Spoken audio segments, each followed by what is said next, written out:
This is my statement on Ilya Moon and our investigation. Throughout this investigation, FTFE and I would remain in constant communication until we finished. All information I state here is from our own investigation. I will then be making a more personal statement. Throughout the 4-day period, we asked Ilya Moon for multiple things in multiple different ways. Bank records to confirm payments, medical records to confirm diagnoses and treatment, and for these records to be confirmed via screen share, email, phone call, fax, stuff like that. It's important to note here that Ilya said she would provide me with this information upon request, so this was simply me taking her up on her offer. At the beginning, Ilya Moon posted a receipt on her GoFundMe page detailing the payments of her cancer treatment. However, since PDFs can be modified as demonstrated with Kyle Curtis, we needed to see her download those documents directly from her patient portal, which she claimed she could access. She happily showed us documents that were already downloaded, but it was quickly apparent that the dates were wrong, stating that the document was somehow relevant to the year 2010 and the month of October in 2021. She maintained that she didn't know how the dates got so screwed, and she said that it didn't matter anyway because she would be able to log into her patient portal and show us that she was being legit.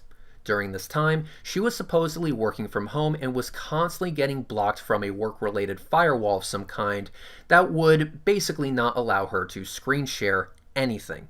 She sent me this text with this image to show that she wasn't making it up. Okay, new plan. If the computer is giving you so much trouble, bypass it altogether.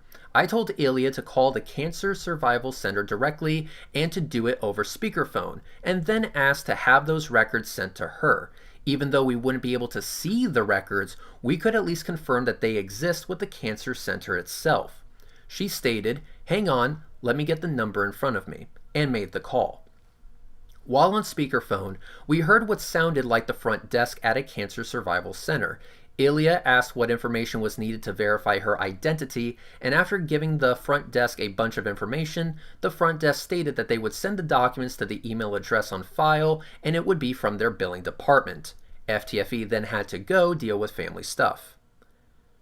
Left on the call with Ilya, I told her that the very moment she gets those documents, that she needs to send them to me. At this point, it was a waiting game for those records. So, while we waited, I instructed Ilya to log into our bank so I could confirm that the payments matched the receipts that she shared on her GoFundMe. This was originally going to be done over Google Duo, with her holding the phone up to the screen so I could see what was happening, but her screen share started working for some reason, so we stuck with that. So I told her to do two things. The first was to delete everything from her downloads, and she did, as there was nothing that needed to be saved. I then told her to select the date range where the payments were made and to download those records.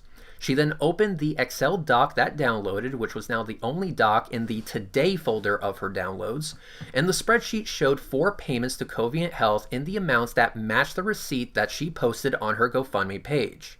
It appeared, at least, that we were actually getting somewhere. I contacted FTFE after he was done with his responsibilities and sent him the video I recorded showing these payments. Both Fight the Flat Earth and I are convinced that these payments are legitimate. However, we both made note that we still did not have confirmation that these payments were for anything having to do with cancer. And that's what we needed in order to conclude our investigation. The next day, she did send me an email with the documents she claimed came from her cancer center, but there was no way for me to verify its origin. And plus, the documents were a rinse and repeat of what we already had. So finally, I came up with a plan and informed both FTFE and Jared 82 Productions of this plan before setting it into motion. Not many people have pictures of businesses on their phone.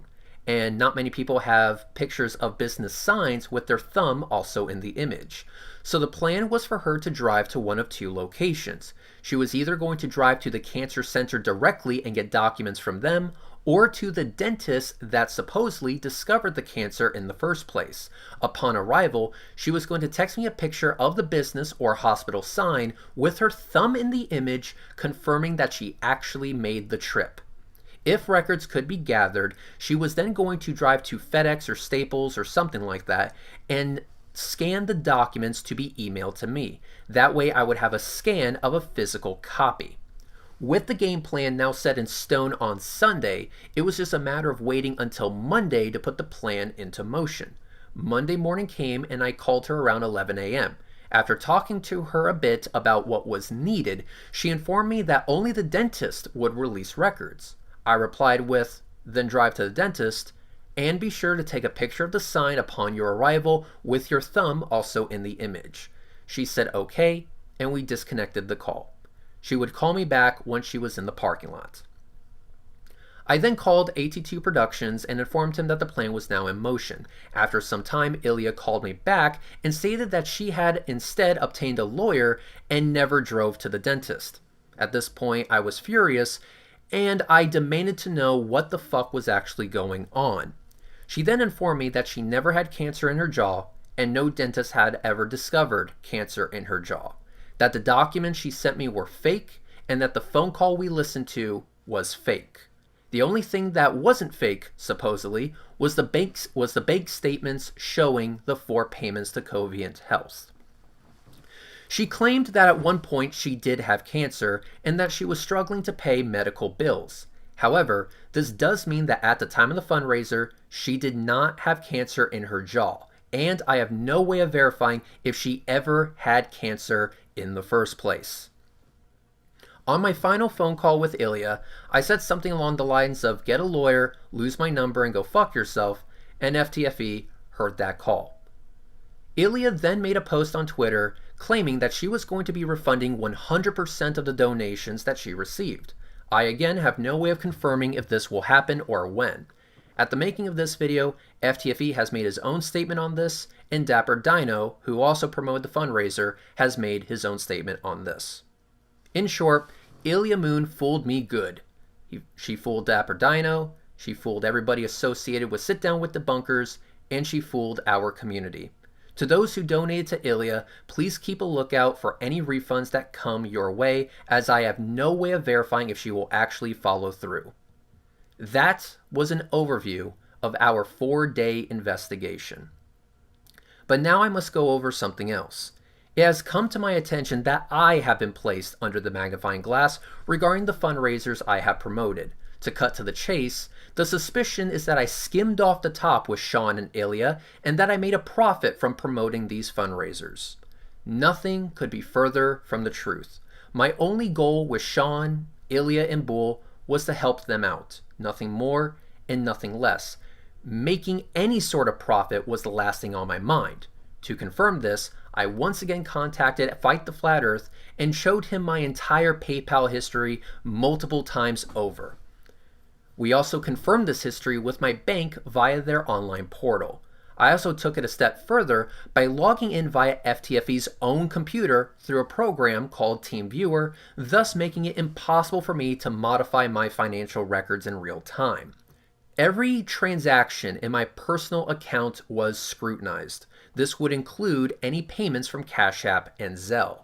But that wasn't the end, as I got word that somebody through questionable means found another PayPal account associated with me. I had forgotten this PayPal account even existed, as I had only used it once in 2018 to accept money from my ex. Fight the Flat Earth informed me of this, and so after logging into this long-forgotten PayPal account, we went over the transaction history there. There were 2 payments. One from my ex, as I mentioned previously, from back in 2018, and one very recently, like a day ago, in the amount of 13 cents, which I can only assume is from somebody trying to determine if the account is active. After this, I once again showed Fight the Flat Earth the entire history of that PayPal account, which had not been used since 2018. I logged into my active PayPal account and showed the history there. I logged into my Cash App and Zelle, which just came into existence last month. All of this again verified by Fight the Flat Earth. After all of this, his conclusion has not changed.